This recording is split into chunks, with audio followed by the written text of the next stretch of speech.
Súbele o apágale al podcast de Sobreduela. Soy el Prof Lino y te doy la más cordial bienvenida a mi programa. Te invito a escuchar mi análisis, opinión, reseñas, segmentos, noticias y debates del básquetbol de la NBA. Aquí daremos espacio a nuestros jugadores, entrenadores, ligas y todos aquellos que han resaltado y aportado a nuestro básquetbol local.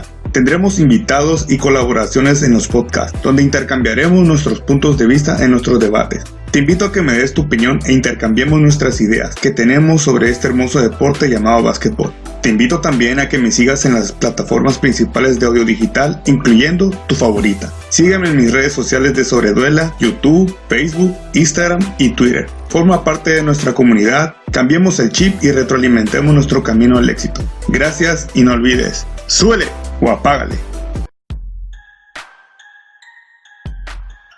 Estás escuchando el análisis de Edward. Yo soy Edward, miembro de la Asociación de Periodistas Deportivos de Puerto Rico. En este espacio tendrás análisis, entrevistas y debates de tus deportes favoritos. Gracias por escucharme. Vamos a meterle al episodio de hoy. ¿Qué es lo que hay, corillo? Bienvenidos a otro episodio más del análisis de Edward. En el episodio de hoy es uno muy especial porque se concreta el Big Three latino. Aquí me está acompañando el profesor Lino directamente desde México. Lino, ¿cómo estás? Súbelo, apágale, estamos ready, estamos listos y estamos muy contentos y emocionados de concretar este Big Three que ya habíamos platicado. Espero sea del agrado de toda la gente. Y qué bueno que estás aquí. Obviamente, para lo último, pero no menos importante, el gran René Rodríguez. Háblame, René, ¿qué es lo que hay? ¿Cómo estás? Saludos. Gracias por concretar esto y estoy bien emocionado, de verdad que sí. Conocí a Lino, excelente hombre, de verdad que sí. Vamos allá, vamos a darle. Bueno, corillo, como anunciamos en las redes sociales, vamos a estar hablando de la carrera de Carmelo Anthony. Antes de arrancar con todos los detalles, quiero dedicarle este episodio a una persona bien especial, que es mi primo hermano Chester, Félix Ortiz. Te quiero mucho. Va dedicado a ti por la sencilla razón de que este es tu jugador favorito. Ajústate los pantalones porque vamos a hablar bastante de Carmelo. Muchachos, al final de este podcast, yo quiero que ustedes me contesten tres cositas. La primera, que se las voy a compartir aquí arrancando, va a ser si ustedes van a entender, después que discutamos lo que ha hecho Carmelo, si él logró cumplir sus expectativas en términos de baloncesto. Y las otras dos me las reservo para ahorita. Así que vamos a arrancar rapidito. En Syracuse, nosotros sabemos que él jugó solamente una temporada donde promedió 22.2 puntos por juego, 10 rebotes, 2.2 asistencias. Ese año quedó campeón de la NCAA. 9 reconocimientos, entre ellos los dos más importantes, pero no vamos a ir por toda la lista. Fue el Big East Rookie of the Year y The Most Outstanding Player del torneo. Como ustedes saben, ese viene siendo el MVP del torneo. Fue seleccionado número 3 en el sorteo de novatos de la NBA del 2003. Les pregunto, esa versión de Carmelo en colegial, ¿qué le viene a la mente cuando lo recuerdan? Le cedo la palabra a René primero. Quisiera escuchar su versión. Tumba, René, ¿qué tú crees? Pues mira, esa versión que él jugó colegial, ustedes saben que el juego colegial es un poquito más, si tú tienes una persona que mete balón, tú tienes altas posibilidades de ganar. Se ha visto a través del NCAA cuando con Kemba Walker, ¿sabes? Tú tienes un hombre que mete balón, tú tienes buenas posibilidades. Su carrera de colegial, aunque fue un año, quedaron campeones. Para mí eso fue como que el peak de su carrera prácticamente, porque entre eso y lo que vamos a hablar luego, pero quedó campeón colegial. Hay que dársela. Colegialmente hablando hay que dársela. Lino, ¿qué tú crees de eso? Cuéntame, ¿qué tú opinas? Yo creo que faltó llegar más allá de su prime. Se adelantó el prime de Carmelo Anthony. Lo vimos en ese colegial, yo lo vi, me gustó. Yo pensaba que Carmelo iba a dar un salto de calidad más de lo que vi en su carrera profesional. Lamentablemente no fue así. Me quedé con esa espina de verlo concretar su juego. Como dice, ahí aportaba más en rebote, en defensa, traía más piernas, más explosividad. Y yo creía que él iba a ser un All-Star más contundente. Yo sinceramente pienso que esa versión que vimos de Carmelo en colegial, obviamente el físico tiene mucho que ver, era mucho más joven, era, como decimos acá en Puerto Rico, un chamaquito, un pibe, era 19 años, si mal no recuerdo, un poquito más rápido, atléticamente sí, brincaba más, donkeaba más, pero nosotros sabemos que nunca se ha distinguido por ser una persona súper atlética, y vamos a hablar claro, cuando uno habla de jugadores que han pasado por la NBA, que sean la definición de jugadores atléticos, Carmelo no está ni en la lista, seguramente. Es mi pensar y estoy casi seguro que ustedes piensan lo mismo. Fue bien grande, ese campeonato que él ganó en NCAA, él fue la bujía del equipo, él fue freshman, como mencioné, era su primer año y de prepa quedó campeón. O sea, yo creo que lo que le hizo en Syracuse, por más que nosotros podamos estar de acuerdo o en desacuerdo en lo que pasó después, hay que dársela. Lo que hizo en Syracuse está ahí y él fue la razón. Él dominó la NCAA. Como ya dijimos, estamos de acuerdo que vimos muchas cosas muy buenas de Carmelo en esa única temporada que nos regaló en colegial, que fue lo que nos creó las expectativas a nosotros los aficionados cuando él entra a la NBA, como mencioné, que fue seleccionado en la tercera ronda del draft del 2003. Lo selecciona Denver. Los numeritos que hizo en Denver. Tiene 24.8 puntos por juego, 6.3 rebotes, 3.1 asistencia. Quiero mencionar que esto yo lo hablé con Lino en el podcast anterior. Fue el rookie del mes de la Conferencia del Oeste todos los meses. Que hay un asterisco porque todos sabemos que pues se lo dieron a LeBron, a pesar de que Carmelo fue mucho más eficiente y puso mejores números en menos minutos. Así que hay que tirarle eso. Dato interesante. Todas las temporadas que jugó para los Nuggets, él llegó a los playoffs cuando pisó la liga. De hecho, el último año que él jugó para los Denver, para Denver, él llegó a las finales de la conferencia, perdió con los Lakers de Kobe. Así que esa parte o sea, él creó las expectativas. En mi opinión, por lo menos esas temporadas que tuvo con Denver, sí logró cumplir con lo que se esperaba con él. ¿Están de acuerdo o están en desacuerdo con eso? Cuéntame, Lino, ¿qué piensas? Sí, definitivamente con los Nuggets Denver cumplió las expectativas, se convirtió en el líder inmediatamente, a pesar de que después Denver trajo a Allen Iverson. Sí. Fueron una dupla impactante esos dos, ¿eh? Pareciera ver a Iverson en la versión de Carmelo, pero más desarrollado. Que se conjuntaron bien, pero no lograron dar ese salto al campeonato que Denver buscaba. Sin embargo, Carmelo se mantuvo constante. Ya sabemos que Iverson fue más indisciplinado, fue traspasado, reforzaron a Denver y Carmelo seguía aportando, seguía siendo el líder ante una estructura de veteranos que le conjuntaron. Sin duda alguna ahí Carmelo Anthony estaba en muy buen momento y fue constante su carrera en Denver. De hecho, en el año, antes de darle la palabra a René, en el año que llegan a la final de la conferencia, que pierden con los Lakers, ya Iverson había llegado. Y qué bueno que mencionaron a Iverson, porque después, ya mismito voy a hacer un comentario sobre eso. Cuéntame, René, háblame de Denver en los Nuggets, ¿qué tuviste? No, igual concuerdo con ustedes. La clave, antes de que llegara Iverson, ¿verdad? Su carrera fue similar a Iverson en el sentido de que su juego es mucho isolation y Denver tenía un buen equipo alrededor de él. Tenían a Billups, si no me equivoco, en ese 2009. O sea, tenían equipo veterano, un equipo donde hacían su trabajo. Tenían a Kenyon Martin. O sea, si tú notas, no son personas ofensivas. Él fue el foco de la ofensiva fue Carmelo. Y ese equipo jugó brutal. Y de hecho, esa serie con los Lakers fue una serie espectacular. Entre él y Kobe, eso fue algo que de verdad, ese fue el nivel de juego de él en Denver. Vamos a hablar luego de su carrera, pero ese fue su tope, ¿sabes? El Carmelo Anthony de Denver fue el top de él. Entonces aquí es que se pone interesante la carrera de Carmelo. Como mencioné, todos los años que vistió el uniforme de Denver, llegó a los playoffs y llegó hasta una final de la conferencia, aunque no la ganó, estuvo ahí, estuvo compitiendo en la conferencia del oeste, que como todos sabemos, normalmente, históricamente, ha sido más fuerte el nivel de competencia. Sin embargo, a muchas personas, y mala mía que lo traiga, me había propuesto no hacerlo, pero tengo que hacerlo porque es obligado. A muchas personas le cayeron arriba a LeBron James por la manera que él manejó su agencia libre cuando hizo la decisión, el show y todo el desenlace que ya nosotros sabemos. Carmelo, por su parte, estando bajo contrato, solicita un cambio. No sé si ustedes recuerdan que estuvo all over the place pidiendo que lo cambiaran.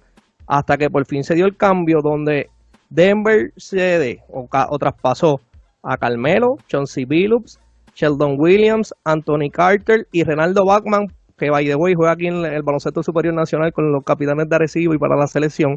Lo pasan para los Knicks. Los Nuggets por su parte recibieron a Wilson Chandler, Raymond Felton, Danilo Gallinari, Timothy Mozgov, la selección de primera ronda del sorteo de novatos del 2014 de los Knicks y las selecciones de segunda ronda del sorteo de novatos del 2012 y 2013 de los Warriors. Adicional a eso y por último, 3 millones en efectivo. Les pregunto, René, empiezo contigo. ¿Qué te pareció la manera en que Carmelo ejerció presión sobre la franquicia para forzar ese trade en pleno contrato y a mitad de temporada? Para darle un poquito, ¿verdad?, de perspectiva, si mucha gente no recuerda, tú sabes que se estaba rumorando que iba a ser el lockout. Sí, 2011-2012, correcto. 2011-2012, donde no se sabía en cuestión de dinero cómo iba a estar la NBA, cómo iban a hacer lo de la capa salarial, cómo iban a hacer lo que hoy en día, que ya tú sabes que los estelares ganan buen dinero. Y aparentemente tú sabes que había rumores de que realmente el Big Three en Miami querían que fuera Carmelo, Wade y LeBron. Eso fue lo que se había concretado, pero no se dio porque Carmelo, viendo que venía el lockout, quería asegurar un dinero y firma la extensión con Denver. Aquí que viene el problema. Nueva York tenía un equipo joven, tenía Wilson Chandler, Gallinari, Felton, Mozgov, piezas buenas. Yo considero y siempre dije que si él hubiese ido como free agent a Nueva York, hubiese lucido mejor. Pero el problema es que al obligar un cambio y Nueva York, ¿verdad?, a ceder al mismo, pues ¿qué pasó? Pues prácticamente arrancaste el starting lineup completo que tenía y lo metiste con Billups, Carmelo, con Stoudemire en ese momento. Y no cuadró. De verdad, la química de ese equipo no estaba a la altura que se esperaba cuando Carmelo llegó a Nueva York. Háblame, Lino, ¿qué tú crees de ese cambio? ¿Fue bueno, fue malo? ¿Estás de acuerdo con la situación financiera y la decisión que tomó Carmelo en ese sentido? De pensar en el dinero primero. No, definitivamente no. El asegurarse, está comprobado que el jugador que asegura millones a su bolsa, tiene muy pocas posibilidades de ser campeón. Comprobadísimo en cualquier deporte, demasiado. Perdió la paciencia Carmelo Anthony, se quiso ir a una conferencia que relativamente era más fácil. Como menciona René, Nueva York tenía un buen equipo. Como si él hubiese llegado como agente libre, imagínate qué hubiera hecho Nueva York con todo ese dinero. Porque Carmelo Anthony se sentenció al cobrar demasiado. Su ego se elevó demasiado. Mencionaste Stoudemire y ese equipo. Ahora yo les pregunto a ustedes, ¿cómo hubiera encajado mejor Carmelo Anthony? ¿De alero o de ala pivot? Alero. ¿De alero? Sí. ¿Tú, René? Alero. Pues déjenme decirle que cuando Carmelo Anthony jugó de ala pivot ante las lesiones de Stoudemire, fue cuando Nueva York obtuvo más victorias. Y cuando jugó de alero, Nueva York se vino en pique. Yo considero que Nueva York no logró eso con Carmelo Anthony por ponerlo de alero. Porque sabemos bien que Carmelo tiene deficiencia defensiva. Le ha costado mucho defender. Y eso ha sido el declive también de él en su carrera. La defensa. El pick and roll se le complica demasiado. Mira lo que yo pienso, eso es un excelente punto, Lino, y estoy totalmente de acuerdo contigo. Tenemos que recordar que estamos hablando de los Knicks, que no es sorprendente. Hicieron un cambio donde básicamente entregaron a la mitad del cuadro inicial, lo traspasan a Denver, y qué bueno que trajeron a Amar'e Stoudemire. Amar'e Stoudemire fue un excelente jugador, pero al lado de quien él jugó sus mejores años, al lado de Steve Nash. Lamentablemente, los Knicks no tenían un point guard que pudiera correr la ofensiva en ese entonces. Digo, y no es culpa de Carmelo, obviamente cuando él pasa al área, al East Coast, cuando está jugando de pivot, se le hace más fácil porque es un poco más bajito en estatura, es más rápido. Obviamente cuando lo pones de alero, tiene que defender a LeBron James, tiene que trabajar Kobe Bryant, que todavía estaba en ese entonces, ¿me entiendes? Se le hace más difícil porque tiene que pasar más tiempo en el perímetro. Ofensivamente hablando, yo creo que sacando y siendo honesto, ignorando básicamente todas las lesiones que tuvo Amar'e, el hecho, en mi opinión, que siempre tuvieron los Knicks después de haber hecho el cambio fue que nunca consiguieron genuinamente y nunca hicieron el esfuerzo de conseguir un point guard que genuinamente corriera la ofensiva. Todo era isolation y salte del medio, dale el balón a Carmelo y que Carmelo nos cargue en ofensiva. Perdón que los interrumpa. No, zumba. Corrígeme si me equivoco. ¿Estuvo Jason Kidd al lado de Carmelo Anthony? Jason Kidd a los últimos ya. Ya. Vaya, sí, ya llegó en lo que era acabando su carrera Jason Kidd. ¿Tú te acuerdas de Pablo Prignoni? Sí, claro. El argentino. Pablo fue el más que jugó ese año, si mal no recuerdo, y si no, que me acribillen en los comentarios. Creo que fue el más que empezó en la posición de point guard ese año. Pero estoy de acuerdo que Jason Kidd estuvo allí. Definitivo. Y en ese cambio, la gente no ven que Raymond Felton estaba teniendo su mejor temporada con Stoudemire. De hecho, Stoudemire, esa mitad de temporada, antes de llegar Carmelo, él era un MVP candidate. El hombre estaba haciendo los números como que era el Stoudemire de Phoenix, porque tenía a Raymond Felton corriendo, obviamente D'Antoni era el dirigente. So, era como que todo era como que let's go fast pace. Llega Carmelo Anthony y empieza a chocar. Pues porque no encaja con el estilo que D'Antoni le gusta. O sea, que D'Antoni le gusta correr, ese tipo de ofensiva. Carmelo nunca lució en ese tipo de ofensiva. Y como dijiste, Edward, no tenían un point guard hasta que llegó que Lino hizo referencia, llegó Jason Kidd. De hecho, fue su mejor año porque tuvo ese point guard que llegamos a la segunda ronda con Indiana y sabemos todo lo que sucedió. Oye, pero qué bueno que lo trajiste otra vez. Lino, básicamente el punto que tú quieres traer es que tú piensas que no es una excusa el que Carmelo no haya lucido mejor porque sí tuvo a Jason Kidd al lado. Sí, pero más que nada también que leí que el staff de los Knicks, ellos querían que Carmelo jugara de ala pivot, por lo mismo de sus problemas de defender el perímetro. Entonces, al jugar de ala pivot, defendía a jugadores más lentos, no tan ágiles, que no jugaban en el perímetro, porque aún no se jugaba tanto en el perímetro hasta que Golden State empezó a jugar ofensiva en el perímetro. Entonces, ellos sugerían eso. Pero el dueño, si no me equivoco, la información que leí, se aferró a tener como Carmelo Anthony como ala, y quería tenerlo como superestrella. Él quería que Carmelo fuera la superestrella y luciera como alero. Entonces, por eso les comentaba, como ala pivot fue cuando Nueva York tuvo una buena temporada también. Y cuando jugó de alero fue cuando Nueva York bajó.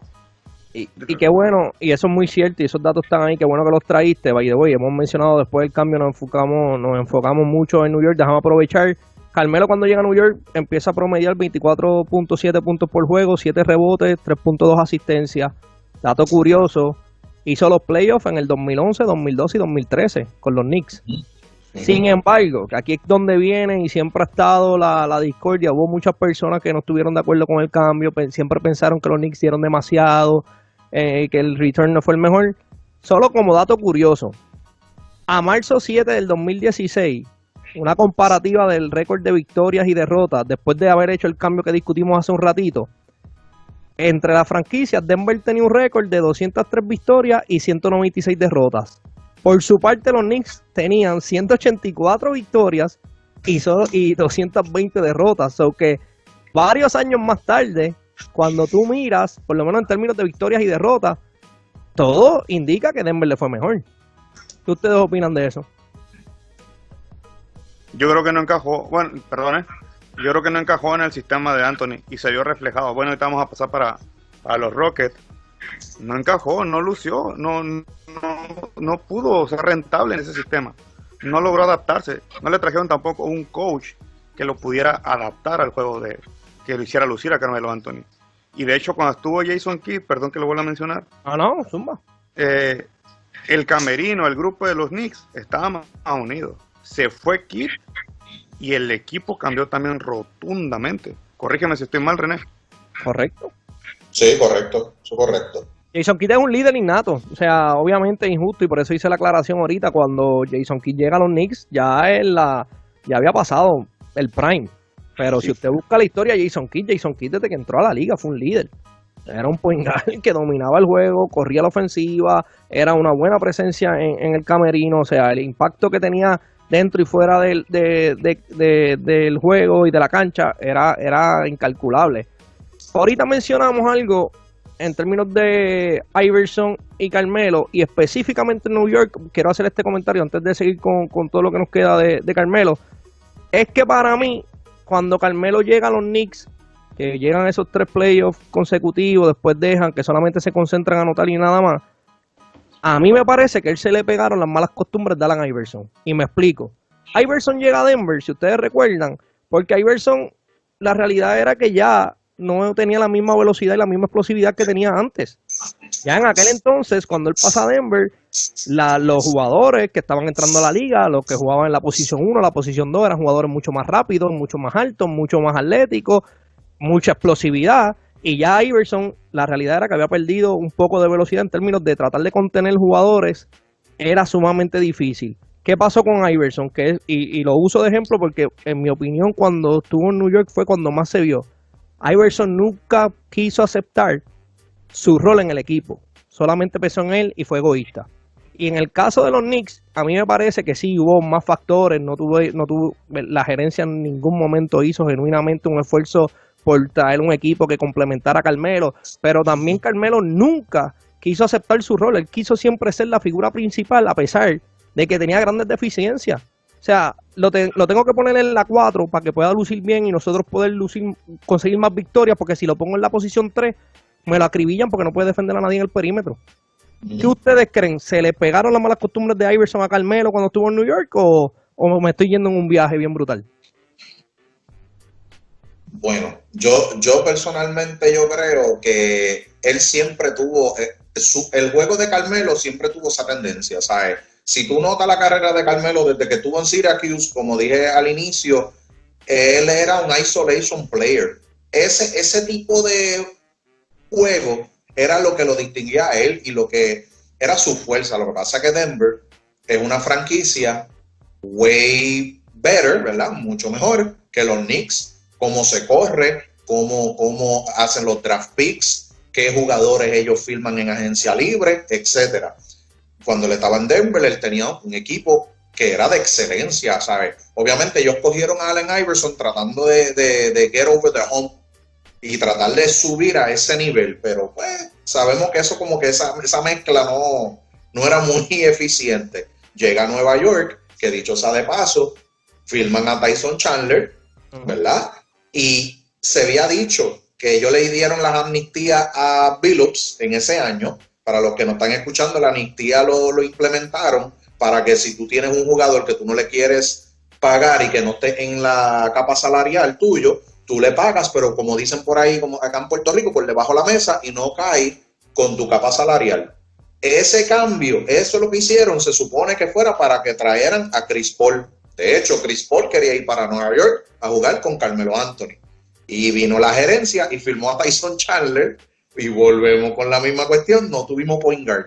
Y todo el mundo sabe la historia de Chris Paul y demás. Y, pues, Nueva York, ¿qué se podía hacer? Sí, él era egocéntrico en el sentido de que él no quiso tampoco jugar la 4. Él nunca quiso jugarlo. De hecho, Stoudemire le dijeron, juega la 5 y Carmelo la 4. Y no, ¿saben? Carmelo no quiso hacer eso y Stoudemire no quiso jugar la 5. Eso fue como que una mezcla de muchas cosas que no se puede culpar a Carmelo, pero también él tenía sus gotitas de culpa. ¿Qué te parece, Lino? ¿Es una diva Carmelo Anthony o no cuando estuvo en New York? Concuerdo mucho con René con lo que acaba de decir. Claro que sí considero que actuó en momentos como diva. De hecho, en Denver yo lo miraba más jugar al contacto. Era un jugador de más contacto. Llegó a New York, no sé si recuerdan, no sé cómo se le llama, el chaleco que lleva abajo para protección. El vest, no te apures, el vest que se sí, y ahí lo empecé a ver yo que se alejó más del contacto, que no lo golpearan tanto. No iba, para mi punto de vista, iba muy poco al tiro libre. Era más tirar de larga distancia, de media, el fadeaway. Entonces sí considero que se le pegaron las mañas de Iverson. Fue un mal mentor. O sea, si tú quieres un mentor, 1000 veces Jason Kidd, Allen Iverson. Sí, yo creo que, volvemos, yo creo que él nunca estuvo dispuesto a ceder un poco su protagonismo para el bienestar del equipo. Por eso fue el desenlace que tuvo en New York. Después de New York, pues, como todos sabemos, a manera de resumen, y comparto las estadísticas, pasa a Oklahoma, donde promedió 16.2 puntos por juego, 5.8 rebotes, 1.3 asistencias. Interesante, porque ustedes saben que ese era el show de Westbrook. Entonces tienes a Paul George. un poco complicado. Lino, cuéntame, ¿qué te pareció Carmelo en esa estadía con Oklahoma? Ahí brotó mal el egocentrismo de él. Él quería tirar, y no se podía. Tienes a Paul George, tienes a Russell Westbrook, que viene de romper un récord de triples dobles. O sea, se va Durant y dice, hey, yo aquí me fui firme con la organización y tú vienes a complementar. Yo soy el líder aquí. Y nunca hubo ese clic entre los tres. El que yo siento que actuó más neutral fue Paul George. Y Carmelo definitivamente, en momentos que el equipo lo necesitaba, se achicaba, se alejaba y se vio en los resultados. Háblame, René, ¿qué te pareció Melo allí en OKC? A mí no me gustó esa combinación, de verdad, como el agua y el aceite, no combina, porque Westbrook es un jugador excelentísimo, pero sabemos que él le gusta tirar y él le gusta manejar el balón. Tenía uno de los mejores jugadores en la NBA al lado del Durant y Durant se le fue por eso mismo. O sea, Carmelo tenía que reconocer que ese equipo era de Westbrook. Eso, o sea, ¿cómo te digo? Un jugador que sea inteligente sabe a quién dejarle la carga del equipo. O sea, si él sabe que ese equipo es de Westbrook, mira, deja que Westbrook, ¿verdad? Pero yo entiendo que Carmelo en su mente realmente él pensaba, yo soy mejor que Westbrook y yo voy a demostrarlo.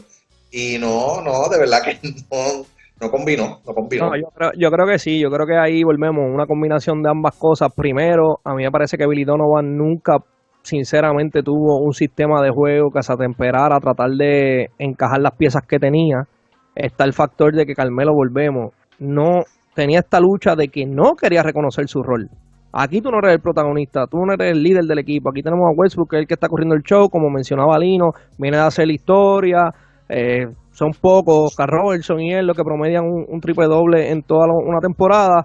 Y de verdad que fue desafortunado. Paul George fue un poquito más neutral y concuerdo con Lino, pero fue más bien también porque recuerden, viene de la lesión, viene del cambio, estaba todavía como que encontrando a ver cómo hacía su marca, pero la realidad es que Carmelo, y en combinación junto con Billy Donovan, en realidad eso fue un experimento que no funcionó. Eso fue ellos trataron y genuinamente no bregó para nada. De ahí, de Oklahoma, interesante, lo hablábamos ahorita y criticábamos, o mejor dicho, no criticábamos, hacíamos el planteamiento de que nunca los Knicks se encajaron bien por el estilo de juego de Mike D'Antoni. Sin embargo, él pasa a Houston, y déjame ser justo y mencionarlo desde ahora, jugó solamente 10 juegos con Houston, promedió 13.4 puntos por juego, 5.4 rebotes y 0.5 asistencia. Él nunca ha sido un buen pasador, pero tengo que ponerlo para compartirlo con ustedes. Solamente 10 juegos, pero ¿a usted no le llamó la atención que vuelve y se reúne con Mike D'Antoni con un sistema que él nunca encajó en otro sitio? ¿Qué te parece, René? Yo creo que era el desespero ya, porque el aura de Carmelo Anthony, todavía cuando estaba en Oklahoma sonaba como que Carmelo Anthony, tú sabes, tú necesitas un tiro clutch, el hombre está ahí. Pero cuando él llega a Houston, ya tú lo ves como ¿verdad? La comparación o la comparativa es como que tú ves un lobo herido, como que lo ves como que en baja. Pues así él estaba. En Houston es más por el desespero, porque si ustedes recuerdan, nadie lo quiso firmar. Ni siquiera el amigo de él, LeBron James. O sea, ningún equipo. O sea, ninguno. Y Houston lo llamó porque pues Chris Paul hizo una movida y lo llamaron. Y no tampoco. Como dijo Lino en Oklahoma, no encajó tampoco porque volvemos. ¿De quién era el equipo? El equipo era de Harden, no de él. Entonces él quería volver a lucir y no. Háblame, ¿qué te pareció la versión de Melo allá en Houston? En Houston vimos cómo se apagó el brillo de una superestrella. Estuvimos el 8 de noviembre, perdón que lo lea, el 8 de noviembre del 2018 a punto de ver el último tiro de Carmelo Anthony. Estuvo a nada de irse. Un dato curioso es que la gerencia de Houston sabía que no encajaba en el sistema de Anthony. Ellos lo sabían. Ahí no fue tanto culpa de Carmelo Anthony. Obviamente firmó porque, como lo dice René, nadie lo quería. Aparte que cobraba demasiado. El tope salarial, acuérdense que es muy clave en la NBA. Y él cobraba demasiado y no estaba dispuesto a reducir su sueldo. Sí aceptó salir del banquillo, si no me equivoco, corríjame si estoy mal. No, eso es cierto. Pero volvemos a lo mismo, a lo que creo que vamos a estar de acuerdo los tres. No podía defender el perímetro.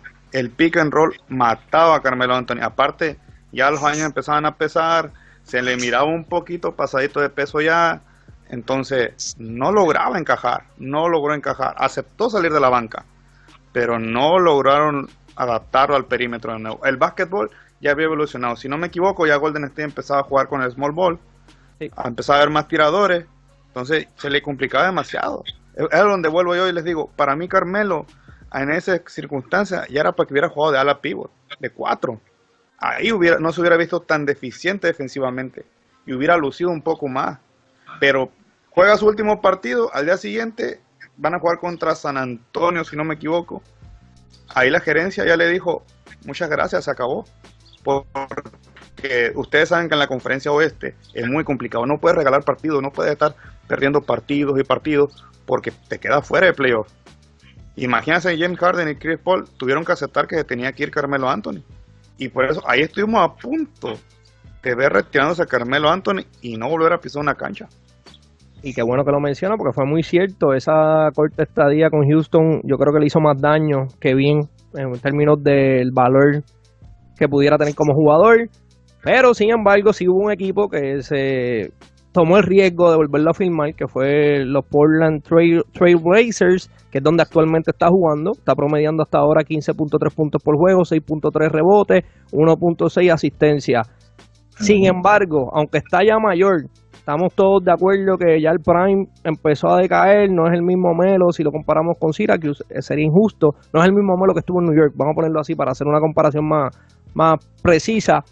Sí tengo que reconocer que yo creo que el media le hizo mucho daño en términos de que lo descartaron, que no servía, que ya no aportaba nada. Lo que ha hecho en Portland hasta ahora, la cosa más importante que ha hecho, primero ha aceptado su rol. Viene de la banca, sabe que está para tirar, que eso es algo que le ha beneficiado muchísimo también. Y yo creo que lo poquito que ha hecho en Portland, esa es la clave. Él sabe que él está ahí para abrir la cancha, stretch the floor, Lillard va a crear, CJ McCollum va a crear, quiqueamos el balón hacia el ala y él va a estar tirando solo la gran parte del tiempo. Ha tenido ratitos, han sido bien cortos, sí, donde ha jugado la posición 4, ha jugado de 3, si se lesiona a McCollum o para darle un par de minutitos, pues juega a la 2 un ratito, pero me parece que lamentablemente fue muy tarde ya en su carrera, sí lo logró internalizar y en esta versión que estamos viendo de Portland como que se ve un poco más comprometido con el... Está sacrificando él su juego y su egocentrismo por el bien del equipo y me parece que eso es bien positivo. Lino, ¿qué te parece lo que has visto de Melo ahora en Portland? Lo acabas de mencionar, se tardó en acceder a aceptar su rol. Imagínate Carmelo aceptando su rol tiempo atrás. Pero yo creo que lo aceptó, como él lo mencionó en una entrevista, reflexioné, yo me miro retirándome dignamente, empezó a ver cómo a Wade, a Kobe, cómo los despedía la gente.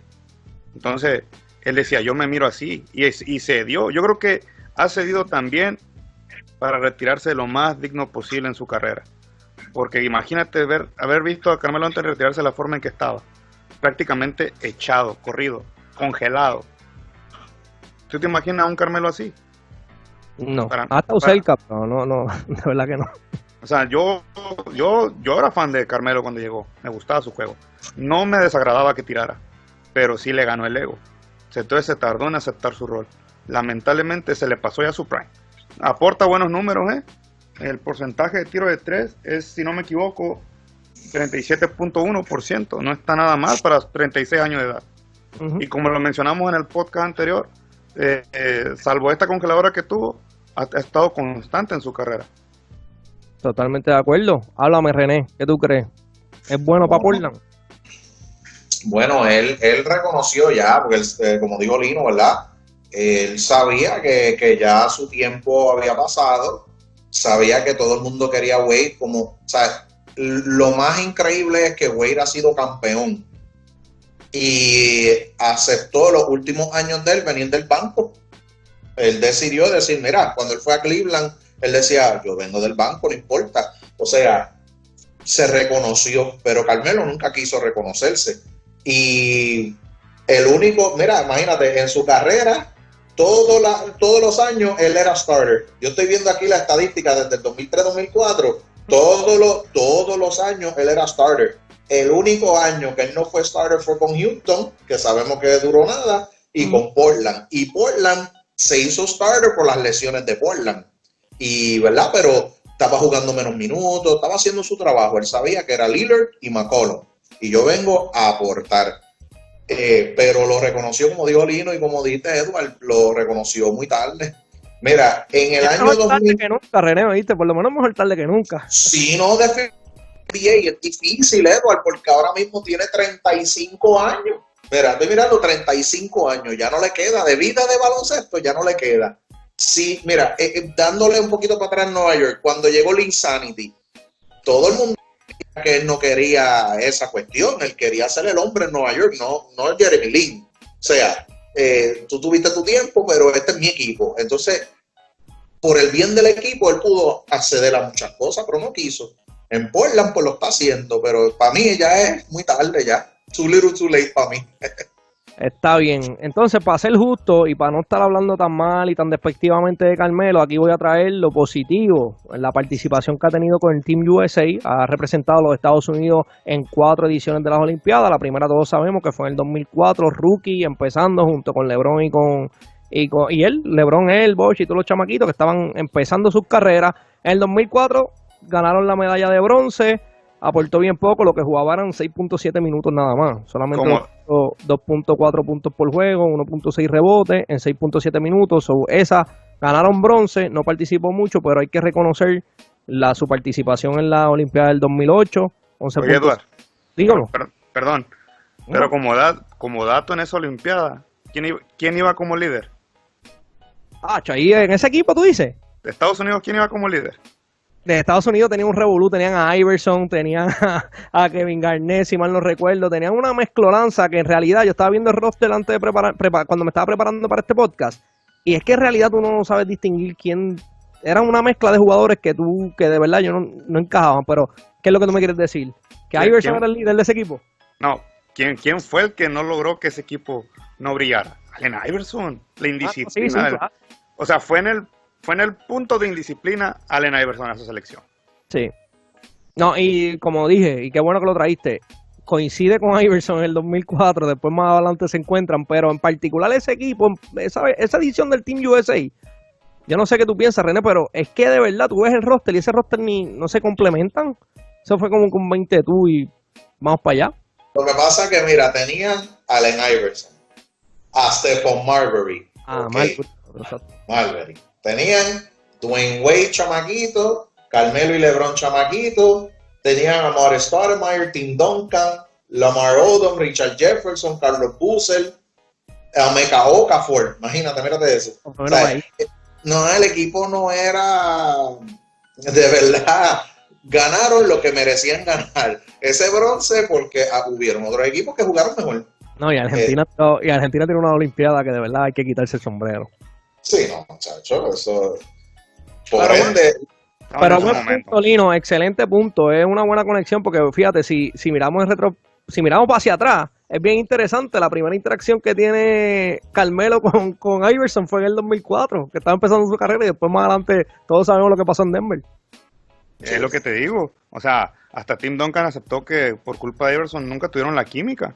Fue en el momento más indisciplinado en el que llevaron a Allen Iverson. Y muchos jugadores que estaban en su momento no pudieron ir. Kobe, Carter, McGrady, etcétera. Entonces, para seguir y dándole props y reconocimiento a Carmelo, 2008 ganan la medalla de oro, 11.5 puntos por juego, 4.3 rebotes. Ahí jugó un poquito más, ya tenía pierna, ya lo conocían y lo respetaban. Jugó 19 minutos, 19.1 minutos. En el 2012 fue el segundo mejor anotador de la selección de Estados Unidos, que también ganaron oro, 16.3 puntos por juego, 4.8 rebotes, 1.3 asistencia. No sé si recuerdan, esa fue la Olimpiada que todo lo que Carmelo tiraba lo anotaba. La anotaba. Todo lo que tiraba, no importaba dónde era, lo que hace Steph Curry ahora, pues lo hizo en esas Olimpiadas, literalmente hablando. Donde quiera que se paró, en todos los juegos, el hombre fue on fire. Y la última participación, 2016, 12.1 puntos por juego, 5.3 rebotes, 2.3 asistencia y oro también. En defensa de Carmelo, en 4 Olimpiadas, 3 oros y un bronce. Esa versión que ustedes ven de Carmelo cuando sale a representar a Estados Unidos, ¿Les gusta más de lo que hemos visto en la NBA? Alino. En primera sí, tenía el point guard que necesitaba y tenía el coach necesario para hacerlo jugar. Mike Krzyzewski lo hizo jugar bien, e incluso el mismo Carmelo Anthony se lo agradece. Le dio las gracias en su última participación, lo abrazó, estuvo agradecido, jugó de 4 si no me equivoco y metía todas. En el 2012 contra Nigeria, Carmelo, yo vi ese juego y, híjole, ¿cuándo va a fallar? Decía yo. No falló, prácticamente. ¿Qué tú crees de eso, René? Háblame. Carmelo en las Olimpiadas, ¿cómo tú lo ves? Chacho, yo creo que él es uno de los mejores anotadores en las Olimpiadas, porque ese hombre, o sea, la versión de Carmelo del 2012, si no me equivoco, le sirvió bien porque jugó su rol. Jugó la 4 y él prácticamente era un spot-up shooter en la 4. Y él estaba jugando el estilo de Golden State, pero en las Olimpiadas. Me paro en la línea de 3 y galdeame si tú puedes. Y Carmelo dominó de una forma que, como ustedes dicen, todo lo que tiraba la echaba. Entonces, por eso que la gente se molesta tanto, porque decían, pero esa era la versión de Carmelo en la NBA. Hay muchos factores que afectan ese tipo de pensar, porque obviamente a las Olimpiadas tú tienes 11... No, el talento que está alrededor... Sí, lo que tú tenías en ese equipo era otra cosa. Pero Carmelo aceptó su rol. Yo creo que si él hubiese hecho eso en la NBA un poquito, aceptar su rol un poquito y bajarle un poquito, ¿verdad?, su ego y cuestión, yo creo que él hubiese sido tal vez no más efectivo, pero por lo menos más querido con la gente, yo diría. Eso está excelente. Yo creo que, como mencioné hace un ratito, en factor tener tanto talento alrededor le ayudó mucho a aceptar el rol, como muy bien mencionaba Lino, el que Krzyzewski le cayera arriba y los pusiera, muchos de ellos, de hecho, como que en línea, mira, no, esto se trabaja así que vamos a ejecutar. Yo creo que fue muy beneficioso. Entonces, ahora es que vamos para la parte buena del podcast, ya dimos todo el resumen. René, te pregunto a ti primero, Carmelo Anthony como baloncelista profesional, ¿cumplió con las expectativas? Esa es la primera pregunta que tengo para ustedes.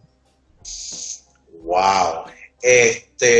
Pues te digo que sí y no, pero me voy a inclinar más hacia sí, por la sencilla razón de que todo el mundo sabía que Carmelo Anthony era un anotador. Yo creo que su carrera en la NBA fue lo que se esperaba. Él iba a ser un anotador. Todas las cosas que sucedieron luego, ¿no? El ego y la cuestión, pues eso lo afectó un poco, pero el goal del que iba a draftear a Carmelo Anthony era para meter el balón. Era como que nadie nunca habló de Carmelo Anthony como que el mejor de todos los tiempos cuando salió de la universidad. Ese título ya ustedes saben a quién se lo estaban dando. Y, ¿verdad? La realidad del caso es que hizo su trabajo. Promedió, yo no sé cuánto, 20 y pico en su carrera, 23, 24 puntos por juego. Casi 24 puntos, sí, correcto. ¿Sabes? Y hizo su trabajo. La realidad es que hizo su trabajo. El que lo ha visto desde colegio hasta la NBA, él ha sido consistente. Voy a meterle el balón. Cuéntame, Lino, ¿cumplió las expectativas, Carmelo? Me acaba de hacer cambiar de opinión, René. Yo iba a optar por decirte que no, pero escuchándolo y viendo aquí los números, definitivamente sí, se cumplió su trabajo, definitivamente. Él es un anotador, o sea, era un all-star, cumplió, fue constante, metió a sus equipos a playoff. El premio novato del año se lo robaron por LeBron James, pero él se lo merecía. Es el máximo anotador de la selección de Estados Unidos y nunca le dijo que no a Estados Unidos. Ustedes saben bien que los jugadores de Estados Unidos, si quieren no voy, no me importa, y él fue constante, siempre cumplió con la selección. Y si no me equivoco, sí es el máximo anotador de la selección de Estados Unidos. Y su trabajo era anotar. Y como lo dijo René, me hizo cambiar de parecer. Yo iba a decirte que no, pero definitivamente tiene razón René, estoy de acuerdo con él, cumplió, porque su trabajo era anotar, lanzar. Me parece interesante que ustedes hayan dicho que haya cumplido, porque su principal objetivo era anotar. Sin embargo, si buscamos la lista de todos los mejores anotadores de la liga, él está número 17, ni siquiera es el top 10. So, entiendo lo que quieren decir. A lo mejor si nos remontamos al 2003 y la razón por la cual Denver lo trajo y el impacto inmediato que tuvo en el equipo, pues lo puedo entender perfectamente. En efecto, llegó a anotar, cambió la cultura, como mencionábamos ahorita, se metió a playoffs, pero no sé, tengo mis reservas. Yo creo que pudo haber hecho más. Yo creo que no llegó a alcanzar lo que se esperó en algún momento de él. Y no, voy a hacer la nota discordante. Si ustedes me van a vender a mí hoy que él era el anotador, no, pues no puede estar número 17 en la lista de todos los tiempos de anotación, porque si él lo trajeron para eso, en 17 años debió haber hecho más. Sí, definitivamente. Pienso yo. Sí, no, tienes razón, tienes razón. Entonces, pero en el sentido de que lo de él era anotar, era como que si tú notas los años de la NBA y la realidad del caso, hubo, yo no sé cuánto, yo diría, todos los años el promedio más de 21 o 22 puntos por juego, menos obviamente los últimos 3, que lo afectó bastante.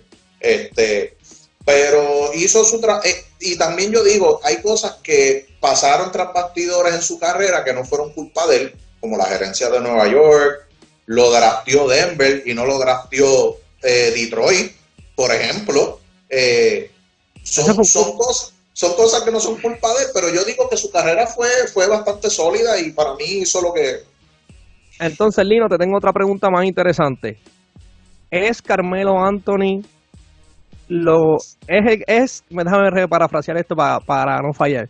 Carmelo Anthony viene siendo la versión de lo que significó Vince Carter en el draft del 1996.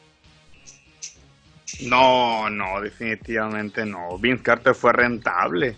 Vince Carter era un dunker y se adaptó a jugar a tirar de 3. ¿Me entiendes?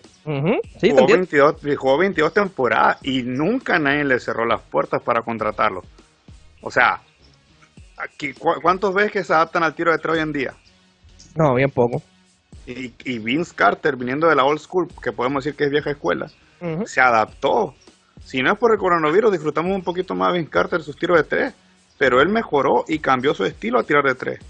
Checa los números y Vince Carter promediado, aportaba para su veteranía y sus lesiones y todo, también fue constante, no por nada le dicen al señor 4 décadas. Entonces, no, definitivamente no se puede comprar a Vince Carter. Ahora, dale, dime, termina tu pensamiento. Ahora, lo que dices, tu punto, Carmelo Anthony para nosotros cumplió su trabajo, pero no llegó a un nivel más allá. Para mí ya creo que ahora cuestiono que son All-Star. Porque no llegó a ese punto. Por ejemplo, no compitió al tú por tú contra LeBron. No está entre los mejores tiradores de 3, entre el top 10 de los tiradores de 3. Y tira, pero cumple. Lamentablemente, yo creo que Carmelo no era para All-Star, era para un jugador secundario que aceptara su rol. Ahí hubiera brillado Carmelo Anthony. Cuéntame, René, ¿es Carmelo Anthony el equivalente a lo que fue Vince Carter en el 1996 de ese draft? Me voy con Lino. No, es que Vince Carter, cuando lo sacaron de North Carolina, que lo draftearon, como dijo Lino, él era un donkeador. Él no, como que no hacía, bueno, tal vez hacía sus cosas, pero sus highlights eran los donkeos que hacía. Y luego cuando lo cambian para New Jersey, los Nets, ahí él cambió su juego. Claro está, tenía Jason Kidd con él, y obviamente lo ayudó bastante en su juego. Vince Carter, yo te puedo dar la comparativa con Carmelo, sí, en el sentido de que yo esperaba más de Vince Carter. O sea, ya cuando maduró en New Jersey, yo diría que él tiraba mucho de afuera. O sea, él fue como que los dos opuestos. Pero en el tema de Carmelo, yo te puedo decir que no, porque Vince Carter nunca desarrolló su juego bien. Lo de él era o donqueo o tiro de 3. Carmelo, ese hombre ofensivamente, aunque los números no están ahí, ¿verdad? Creo que número 16, como dijiste, 16. Pero ese hombre se posteaba, te tiraba mid-range, tiro libre era sólido, te podía tirar de 3 si quería. O sea, el hombre ofensivamente era otra cosa. No, ofensivamente, déjame aclarar, déjame ser justo también. Ofensivamente, sin duda, Carmelo Anthony tenía mucho más recursos que Vince Carter. Tengo que reconocer, sin embargo, que me sorprende mucho sus contestaciones y les voy a decir por qué. Primero, para mí, y lo hice adrede y quería usar a Vince Carter porque Carmelo está 17, Vince Carter está 19 en anotaciones, pero lo traje porque son estos dos baloncelistas que uno tenía estas grandes expectativas por todo lo que hicieron en el pasado, por lo que prometían, y son los primeros dos que vienen a la mente que tú dices, contra, no llegaron a alcanzar su mejor rendimiento, por decirlo de esa forma. No llegaron a como que a maximizar su habilidad. ¿Saben por qué les hago esa comparación? ¿Cuántos campeonatos consiguió Vince Carter en su carrera? Ninguno. Ninguno. Pero dime una cosa, ¿quién se lesionó más de los dos? Ah, no, Vince Carter, no, estamos de acuerdo. Ahí está. De acuerdo. Entonces, como te digo, Vince Carter era un donquero y tú sabes que el donking en la NBA, eso vende, eso vende y a tu punto. Por eso también vamos a recordar, y aquí podemos hablar desde Jordan, el que ustedes quieran. Todos llegan, todo el que tiene la capacidad atlética, todos llegan donkeando el balón y arreguindándose el aro en todas las oportunidades y todas las posesiones ofensivas. A medida que la rodilla y el cuerpo va cambiando, eso va mermando y por eso hay que reinventarse y empiezan a tirar fairways, búscate la historia de Jordan, búscate Melo, ¿me entiendes? Vas agregando más elementos y más recursos ofensivos porque no todo el tiempo vas a depender de eso. Eso está chévere. Ahora dime, de Vince Carter y Carmelo Anthony, ¿quién aceptó su rol? ¿Quién sí aceptó su rol? Vince Carter. Ahí está, entonces. Claro. Yo te digo que no. Vince Carter aceptó su rol y fue rentable toda su carrera. Y Carmelo de hecho, Vince Carter fue a la final con New Jersey. Lo que pasa es que se encontraron por la amenaza de los Lakers, pero... No, San Antonio fue el que se ganó a New Jersey. Ah, ¿verdad? San Antonio, perdóname, sí. No te apures.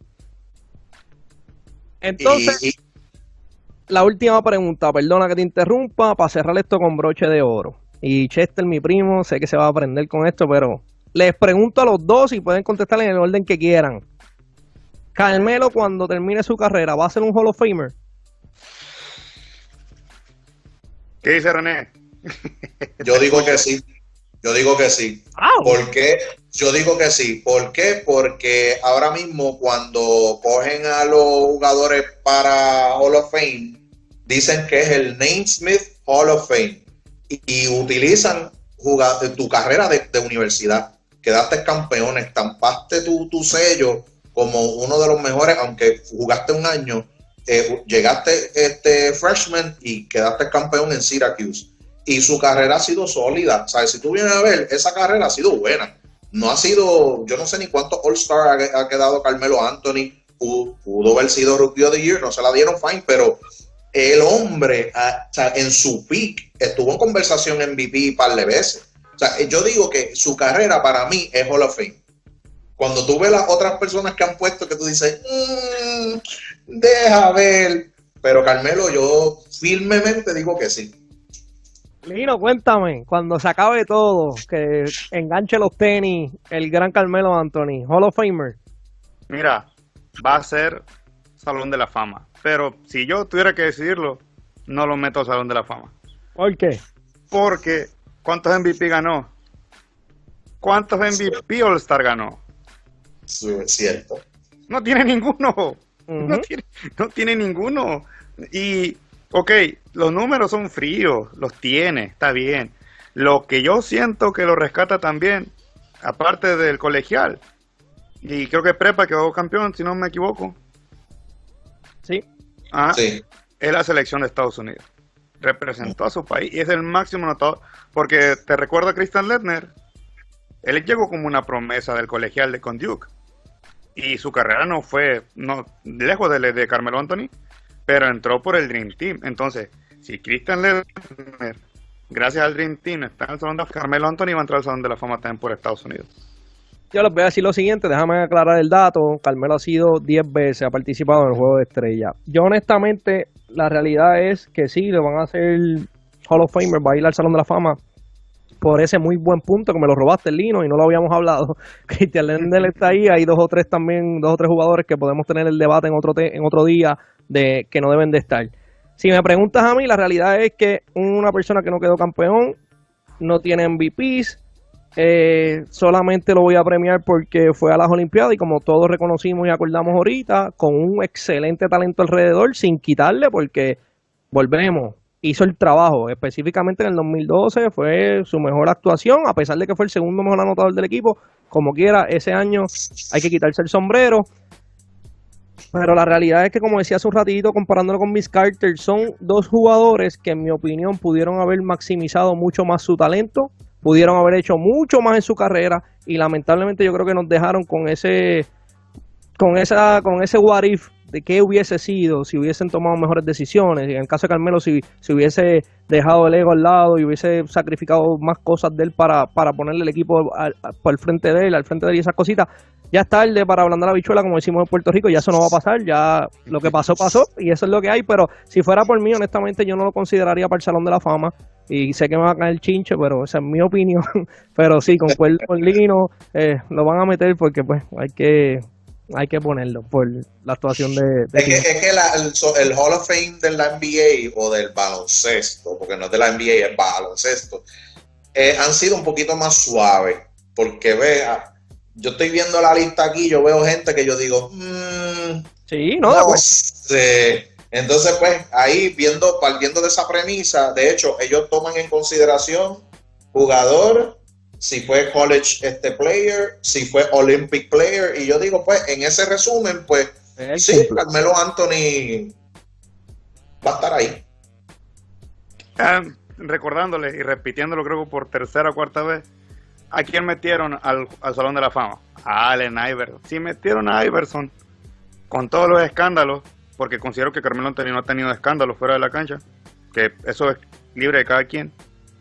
Allen Iverson está en el Salón de la Fama. ¿Tú crees que Carmelo Anthony no va a estar? Pero hay una diferencia, Lino. Iverson MVP de la liga. MVP y scoring champion también. Y scoring champion y llegó a una final. Sí, eso claro. Eso no te resume de Melo. Y yo te entiendo, I get where you're coming from, no me malinterprete, totalmente de acuerdo, el punto es válido, pero es que a lo que trajo René, es que ese barómetro que utilizan para medir, a ver cuándo entran y quién no entran, pues la realidad es que es demasiado flexible. Y es el único de su generación que no ha quedado campeón. Lamentablemente para él. Pero va a estar. Ya se les acabó. No va a ganar un MVP, no va a ganar un MVP de finales ni All-Star, y pues a lo que veo tampoco va a ser campeón NBA. Se acabó la carrera de Carmelo ya. Así mismo es. Así que en ese tono, le agradezco, muchachos, por haber sacado de su tiempo y compartir en este episodio conmigo. El profesor Lino, cuéntame dónde te consiguen mis fanáticos ahí en las redes sociales. Cuéntamelo, Lino.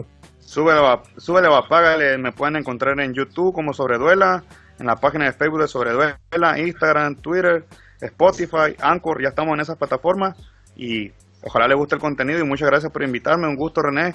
Tienes muy buenos puntos de vista. Ya te había escuchado ahí que Pat Riley era el Judas y New York los quisieron ser los Bad Boys, que luego en otro debate te voy a decir por qué nunca fueron los Bad Boys. Pero tienes muy buenos puntos de vista. Me gustó mucho este debate. Me gustan, como le dije a Edward, los debates sanos, no ciegos. Veo que estoy con dos personas que no se ciegan, están abiertos al debate sano. Ese es el propósito. Cuéntamelo, René, ¿dónde te consigue la gente que tiene un proyectito por ahí? Háblame. Sí, estamos ahí trabajando con, ¿verdad? Los que no me conocen, soy entrenador personal certificado con el Departamento de Recreación y Deporte. Ya empezamos, ¿verdad?, a hacer la paginita, ya lo tenemos ahí, se llama Transformation Fitness. Lo van a ver en Facebook, en Instagram, y nada, estamos ahí. Fue un placer, de verdad, Lino, es un placer conocerle y hablar con usted, y de verdad que Edward, mi hermano de tantos años, y de verdad que la pasé súper bien, me encantó la dinámica y vamos a seguir esto. Bueno, mi gente, este es el primero de muchos, con el favor de Papito Dios. Gracias, Lino, gracias, René. Estén pendientes, suscríbanse a Sobreduela, sigan a Transformation Fitness, Personal Trainer también, en las redes sociales. A mí, ya ustedes saben, el análisis de Edward. Suscríbanse para que estén ahí atentos a todo lo que estamos subiendo. Cuídense mucho, muchachos. Agradecido siempre. No, agradecido. Gracias, papá. ¿Lo dejamos con el Big 3 entonces? Así es, chequeamos. Yes, sir.